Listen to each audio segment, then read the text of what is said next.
Assalamualaikum warahmatullahi taala wabarakatuh. Selamat sejahtera. Tuan-tuan, tolong share, tolong like, tolong subscribe. Tentang Sultan Ibrahim menyatakan, Sultan Ibrahim beri lebih masa pada Anwar tingkatkan ekonomi. Ini daripada Sultan Ibrahim. Sultan Johor sendiri mengatakan, Sultan Johor, Sultan Ibrahim, Sultan Iskandar bertitah supaya Perdana Menteri Malaysia diberikan lebih masa untuk meningkatkan ekonomi negara. Saya betulkan sikit. Tak boleh.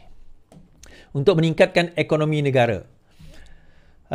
Dalam satu wawancara khas dengan Sinchu Daily, baginda memahami cabaran keuangan dihadapi pentadbiran Anwar. Anwar hanya menyedari kesulitan keuangan dihadapi kerana setelah mengambil alih pentadbiran, titah baginda dalam wawancara khas dengan Akhbar Tempatan. Sultan Ibrahim juga menzahirkan rasa lega terhadap lawatan Perdana Menteri ke China awal tahun ini yang membawa pulang hasil yang positif. Menyentuh mengenai Anwar, Sultan Ibrahim bertitah baginda mempunyai hubungan yang baik dengan Perdana Menteri. Ada kalanya beliau meminta pandangan beta dan ada masanya beliau memberi cadangan kepada beta, titah baginda. Baginda juga menekankan pentingnya Malaysia untuk mengekalkan hubungan yang baik dengan China. Selain itu, Sultan Johor bertitah bahawa meletakkan program Malaysia Rumah Keduaku di bawah Kementerian Pelancongan Seni dan Budaya yang melaporkan terus kepada Perdana Menteri merupakan satu pendekatan yang tepat.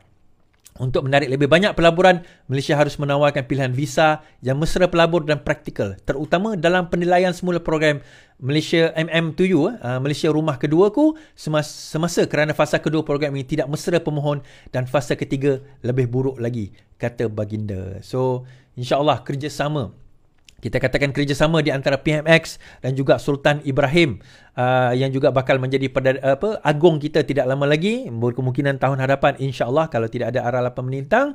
Sultan Ibrahim, Sultan Iskandar insya-Allah akan dilantik untuk penggal seterusnya sebagai Yang di-Pertuan Agong, dan nampak hubungan mesra dan sebagainya. Ya, Agong sekarang ni pun juga punya hubungan mesra dengan Perdana Menteri, tetapi dengan kesinambungan tersebut kita dapati bahawa even Majlis Raja-Raja kita sendiri pun, Yang di-Pertuan Agong dan Sultan-Sultan sendiri pun menyambut baik keadaan ini. Tapi apa yang PN bawa? Virus Perikatan Nasional dia bawa, tuan-tuan.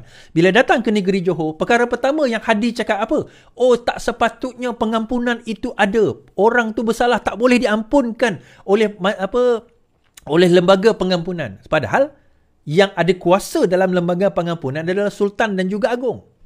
Jadi seolah-olah Hadi Awang sekarang ini nak menghapuskan kuasa Sultan untuk nak memberi pengampunan tersebut.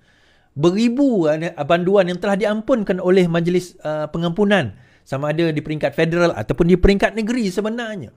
Dan perkara ini sudah berlarutan sebanyak-banyak tahun. Tapi tiba-tiba ada seseorang datang, kononnya nak lebih Islam daripada orang lain. Saya dah bangkitkan semalam isu tersebut. Tak ada un-Islamiknya. Tidak bercanggah pun dengan Islam lembaga pengampunan yang ada. Yang disebut oleh Hadi tentang bahawa hanya keluarga yang boleh mengampun itu adalah berkenaan dengan qisas, bunuh balas, bunuh saja. Yang tu betul ada spesifik undang-undang. Selain daripada itu, di bawah takzir, negara nak bagi pengampunan kepada pencuri, perompak dan sebagainya, pengambil dana, pengedar dana, itu terpulang kepada takzir di dalam negeri tersebut dan tidak sekali-kali bercanggah dengan Islam pun.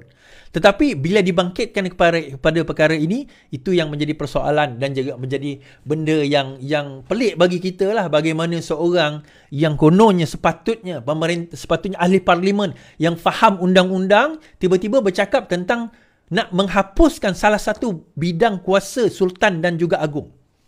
Ini bidang kuasa Sultan dan juga Agong. Dia kata tak Islami. Dia kata tak bertepatan dengan syarak. Apa, ingat Sultan dan Agong ni tak ada nasihat daripada mufti-mufti ke? Kan? Tak ada nasihat daripada ulama-ulama ke? Tapi kenapa dia tunggang sebegitu sekali, tuan-tuan? Perkara dia mudah saja. Dia nak bawa supaya seolah-olah negara ini tidak Islam. Kan saya sebut hari tu, saya tak bawa lagi tajuk tu. Berkenaan dengan kenapa PAS menganggap perlembagaan kita ini kafir. Saya sebut cara sepintas lalu, antaranya dia adalah sebab mereka membawa pandangan cara fikir ataupun politik Syiah. Saya sebut politik Syiah. Saya sebut ulang kali, saya tak kata Hadi itu Syiah.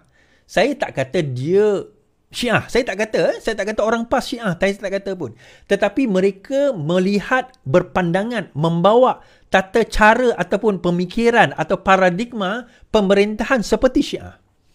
Sebab itu bagi dia, kalau kita tengok Shah Iran bagi Syiah dulu, masa dia jatuhkan Shah Iran, dia kata sebab apa? Shah Iran ni tak Islamik.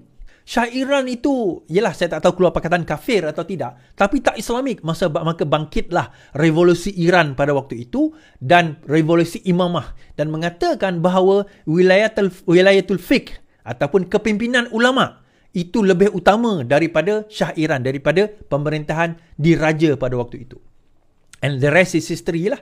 The rest is history sebagaimana yang kita ketahui. But pointnya adalah dia bermula daripada gagasan tersebut. Dan nampak gayanya macam tak ada beza dengan apa yang berlaku sekarang ini. Undang-undang kita tak Islamik. Undang-undang kita kafir. Perlembagaan kita kafir. Perlembagaan kita tak menepati Islam. Therefore harus dibuang. Therefore harus dihapuskan. Seolah-olah sedemikian wawasan. Dia tak kata spesifik macam tu.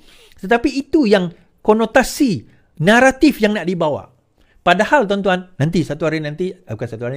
dalam beberapa hari lagi nanti, saya akan bawa pandangan bahawa sebenarnya apa yang ada di dalam negara kita ini sudah pun menepati ciri-ciri Islam. Sudah pun. Tak perlu nak cari jauh-jauh tuan-tuan. Tak perlu nak berhijrah.